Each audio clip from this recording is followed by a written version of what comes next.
В сегодняшнем видео мы рассмотрим историю развития экономики одного из так называемых азиатских тигров – Южной Кореи.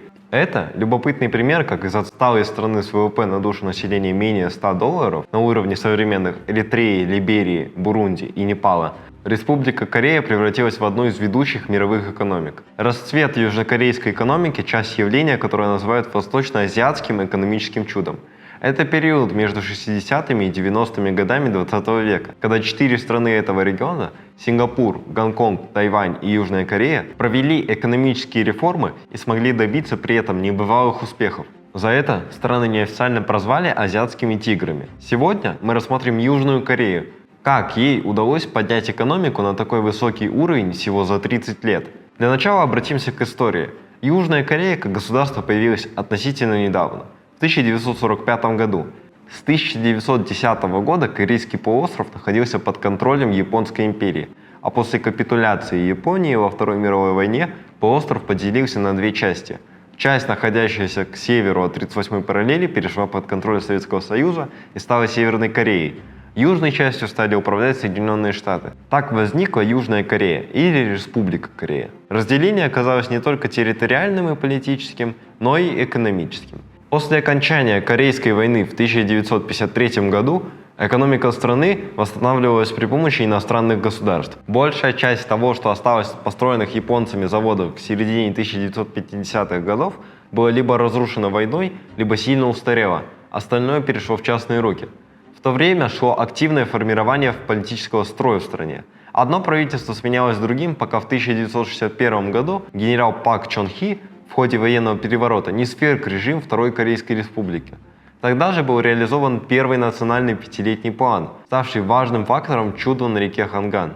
В начале 60-х годов южнокорейские политики восхищались тем, что они называли чудом на Рейне, удивительным послевоенным экономическим ростом Западной Германии. В своем новогоднем обращении 1961 года Чан Мён, премьер-министр Второй Республики Южная Корея, использовал эту фразу, чтобы поощрить южнокорейцев к достижению аналогичного экономического подъема. В ходе этого плана развитие получили такие отрасли, как угольная промышленность, электроэнергетика, производство химических удобрений, цемента и так далее. Государство строило автомобильные, железные дороги и порты, стимулировало экспорт, продвижение науки и технологий. Хотя этот первый пятилетний план не дал немедленных результатов, он заложил основу для долгосрочного экономического успеха и политических реформ. Главным направлением действий генерала Пак Чон Хи в экономической сфере было превращение из отсталой аграрной страны в современную индустриальную. При всем этом генерал был неоднозначной авторитарной фигурой. Он считал, что Южная Корея не готова к демократии, что бедность нации делает ее уязвимой, поэтому первоочередной задачей является ликвидация бедности, а не создание демократической нации. Тем не менее, даже не давая демократии обществу, правительство Пак Чон Хи ставило экономические цели и успешно достигло их. Усиление ключевых отраслей промышленности, уменьшение безработицы и разработка более эффективных методов управления. Были направлены меры на увеличение уровня экспорта, а ключевыми отраслями промышленности были электроника, кораблестроение и автомобильная промышленность. Правительство всячески поощряло открытие новых производств в этих отраслях. В результате этих мер рост промышленного производства составлял 25% в год, а в середине 70-х годов темпы увеличились до 45% в год. Именно в тот период в Южной Корее стали складываться большие промышленные конгломераты, позднее получившие название Чеболь. Чеболь – это отдельные компании, находящиеся в собственности определенных семей и под единым административным и финансовым контролем. Это группы компаний, занимающиеся торговлей, производством, оказанием услуг. И сейчас они доминируют в южнокорейской экономике. Среди них такие компании, как Samsung, LG, Hyundai, Daewoo, Lotte и другие. В чем же все-таки секрет экономического успеха Южной Кореи? В различных исследованиях приводятся разные причины такого быстрого развития. Некоторые считают, что ключевыми факторами были накопление капиталов и привлечение инвестиций. Другие, что общество отказалось от развлечений ради экономического роста и больше людей стало работать на заводах. Австралийские ученые среди причин экономического чуда также видят стабильную микроэкономику, то есть на уровне фирм и сотрудников, снижение бедности, улучшение сферы образования, отсутствие бюрократии. Кроме этого, можно выделить еще 4 фактора, повлиявших на рост экономики Республики Корея. Первое. Трудовая этика, которая во многом схожа с японской корпоративной культурой. Второе. Финансовая поддержка США. Третье. Взаимодействие государства с крупными корейскими компаниями и финансистами. И четвертое. Низкие налоги, позволяющие людям откладывать до 35% своего дохода, копить деньги и чувствовать себя в большей безопасности. Государство вкладывалось в своих людей. Например, в столице Кореи в 1946 году появился Сеульский университет. Благодаря этому к 60-м годам в стране выросло число квалифицированных специалистов, готовых создавать свои технологии и перенимать методы иностранных специалистов. Несмотря на все, что мы перечислили выше, этот рецепт успеха не сможет повторить, пожалуй, ни одна другая страна. Ведь самый главный секрет в данном случае – это сами корейцы. У корейцев уникальная культура, в которой акцент делается на порядок, преданность общим интересам, уважение к иерархиям и идеям. Каждый брался за свое финансовое благополучие сам, и работая не покладая рук, они подняли страну на новый уровень. Это другой менталитет.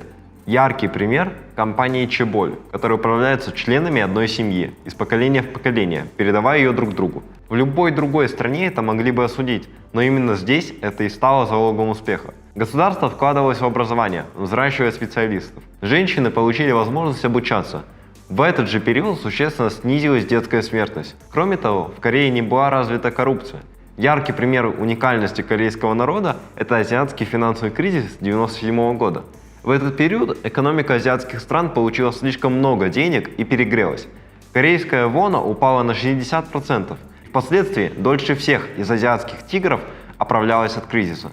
Это заставило Южную Корею обратиться за помощью в МВФ для получения кредита на 58 миллиардов долларов. Однако наступил новый кризис, и для того, чтобы вернуть национальный долг, правительство запустило национальную кампанию по сбору золота. В процесс присоединилось около 3,5 миллионов корейцев.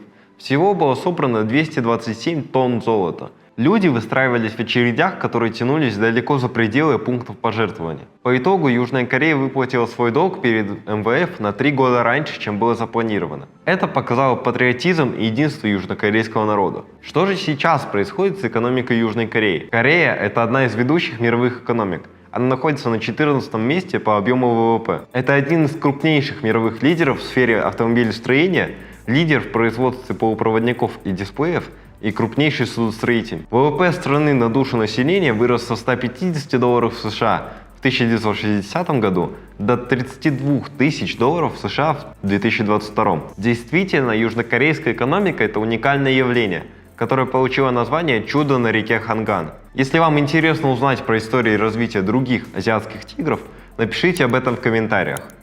Подписывайтесь на канал.